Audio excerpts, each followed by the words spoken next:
नहीं ठाकुर जी, दूसरा कोई काम करवा लीजिए, पर ये काम मुझसे नहीं होगा। नहीं नहीं नहीं नहीं। रामा, तुम भी बच्चों के साथ बच्चा ही बन जाओगे। नहीं नहीं ठाकुर जी, मैं कह रहा हूँ ना। बैठो बैठो, ठीक से बैठो। और एक अच्छी बात सुनो। क्या? आज रचना करते समय मुझे नींद आ गई। थोड़ी देर में मैंने जो सपना देखा वो सुनोगे? क्या क्या? कहिए ना ठाकुर जी। देखा कि एक जटाजूटधारी त्रिपुंड चंदन लगाए सर्वांग शरीर में भस्म रमाए योगी रूपधारी मुझसे कह रहे हैं कि विद्यापति, इस बार की तुम्हारी रचना अमर होगी। अरे बाप रे बाप, आपने तो साक्षात महादेव को देख लिया है ठाकुर जी। आज की गई रचना सुनोगे? हाँ, सुनाइए ना ठाकुर जी। मैं तो आपका पहला श्रोता हूँ ही, सुनाइए ना। आज होली का दिन है। आपके लिए भांग छिपा कर लाया हूँ, देखिए ना। तो दो ना, छिपा कर क्यों रखा है? लाओ, जल दो। लीजिए ना। जय हो। अरे बाप रे बाप, पी जाइए गटागट। रामा, लाओ तो ढोलक और लगाओ उस पर था। अभी लाता हूँ ठाकुर जी। तो शुरू हो जाइए। आज तो आनंद आ जाएगा।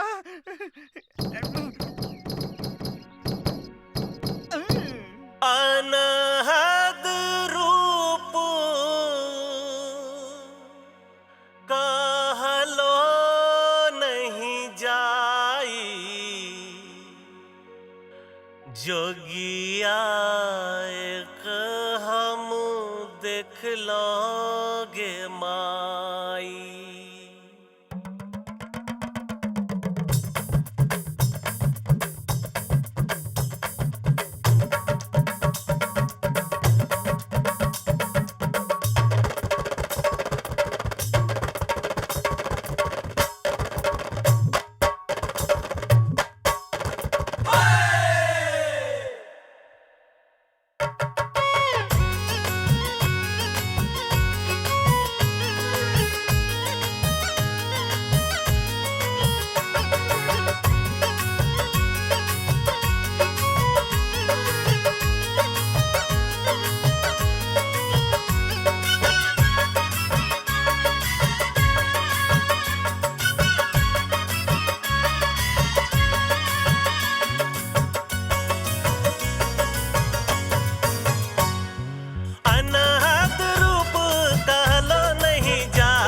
बदन तिन नयन विशाला, हो पंच बदन तिन नयन विशाला। पंच बदन तिन नयन विशाला, बसना बिहाना हो, बसना बिहाना ओढ़ला बगछाला। जोगिया एक हम देख लोगे माई,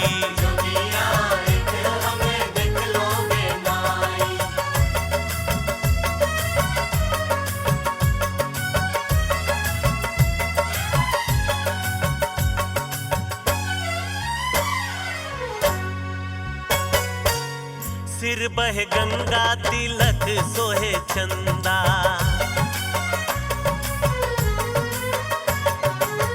सिर बहे गंगा तिलक सोहे चंदा, सिर बहे गंगा तिलक सोहे चंदा।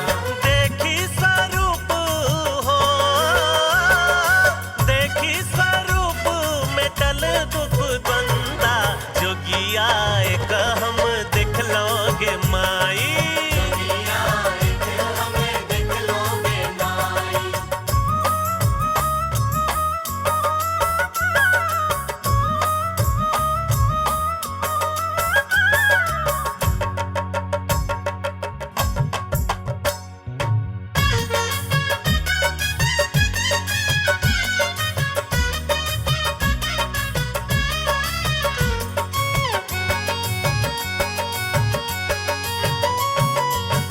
एही जोगियालय रहली भवानी,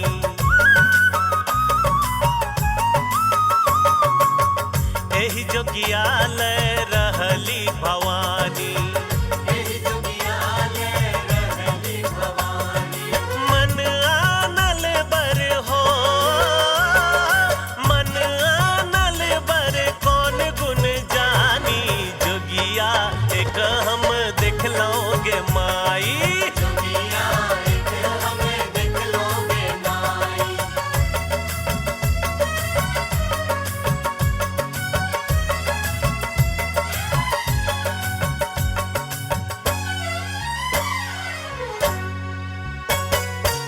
भनहि विद्यापति सुनुए मनाइन,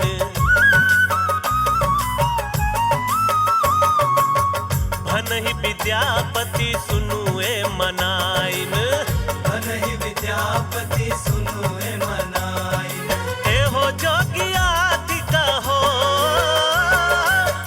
एहो जोगियाधिका त्रिभुवन दानी, जोगिया एक हम देख लोगे माई, हमें देख लोगे माई। अनहद रूप हो, अनहद रूप कहलो नहीं जाई, जोगिया एक हम देख लोगे माई, हमें देख लोगे माई। हो जोगिया एक हम देख लोगे माई, जोगिया एक हमें देख लोगे माई। ये माई जोगिया एक हम देख लोगे माई, हमें देख लोगे माई। जोगिया एक हम देख लोगे माई, हो हमें देख लोगे माई। हो जोगिया एक हम देख लोगे माई, जोगिया एक हमें देख लोगे माई। ये माई जोगिया एक हम देख लोगे माई, हमें देख लोगे माई। जोगिया एक हम देख लोगे माई, जोगिया एक हम देख लोगे माई, जोगिया एक हम देख लोगे माई। विद्यापति जी, मोटू के इस हाल के लिए दोषी आप हैं, इसलिए सभी पंचों का जो निर्णय होगा आपको मानना पड़ेगा। बोलिए, आपको इस संदर्भ में कुछ कहना है?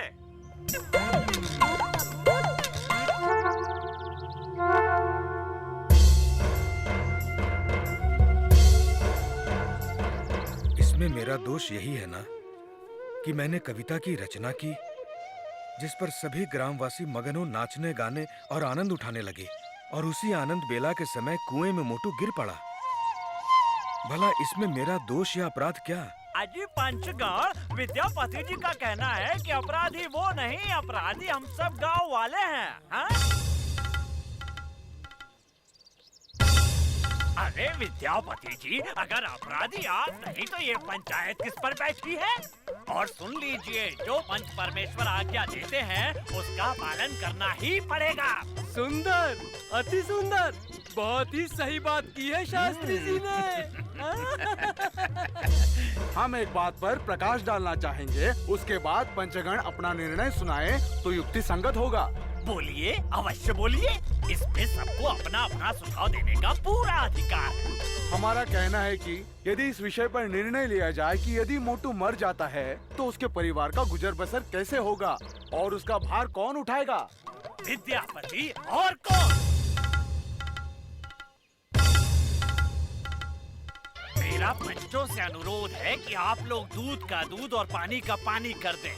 विद्यापति से कहें कि अपने महादेव से कहें कि आके उनकी रक्षा करें।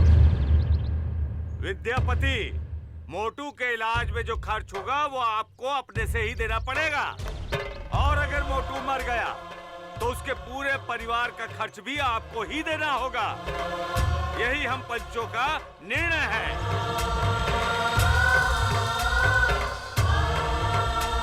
चलिए भाई, पंचायत बर्खास्त की जाती है। चलिए।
मोर है भोलानाथ, कखन हरब दुख मोर।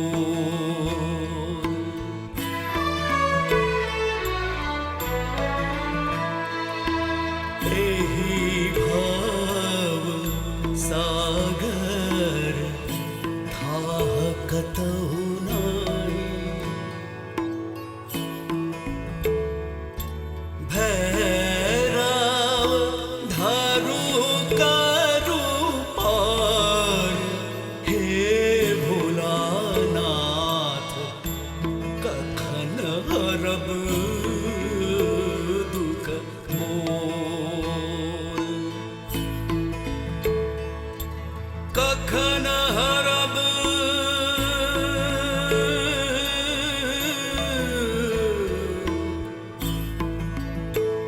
दुख मोर है भोलानाथ,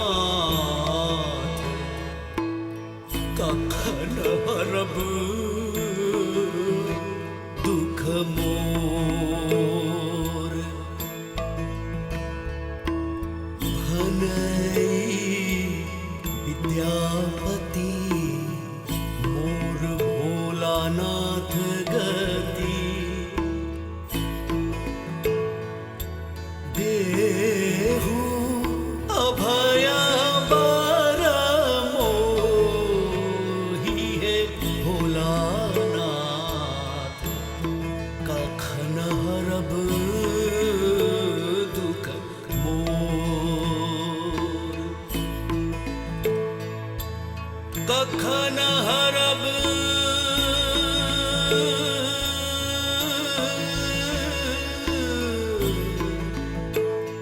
दुख मोर है भोलानाथ, कखन हरब दुख मोर।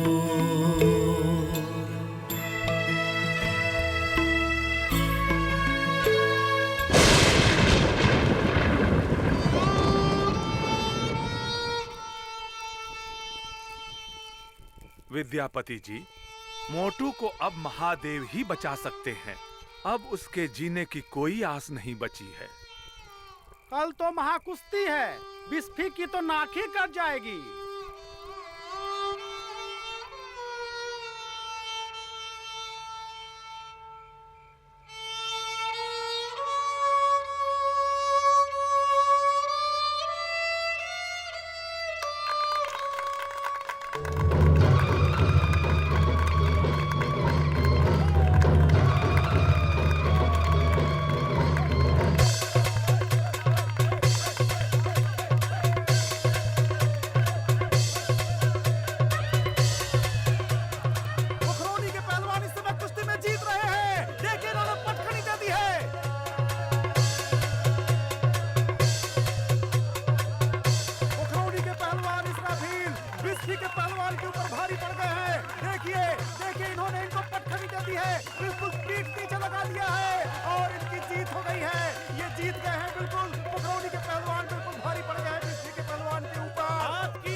क्षमता है।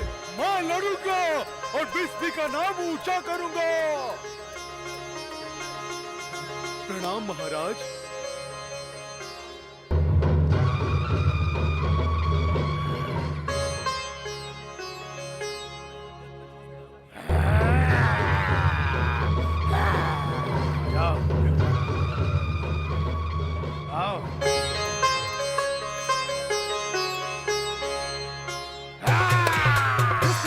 पहलवान और खिलौने के इसराफील के बीच जबरदस्त कुश्ती शुरू हो गया है। देखते हैं कौन जीतता है, देखते हैं कौन जीतता है। इसराफील इसके पहले एक पहलवान को पटखनी दे चुके हैं। हमें लगता है कि इस बार बिस्फी के पहलवान पर भारी पड़ेंगे, लेकिन ये मामला कुछ उल्टा होता नजर आ रहा है। पखरौनी के पहलवान मोटू पहलवान के सामने हाँफ रहे हैं। लगता है ये गिर जाएंगे। इसराफील इस बार कमजोर पड़ रहे हैं। अरे लगता है पखरौनी इस बार हार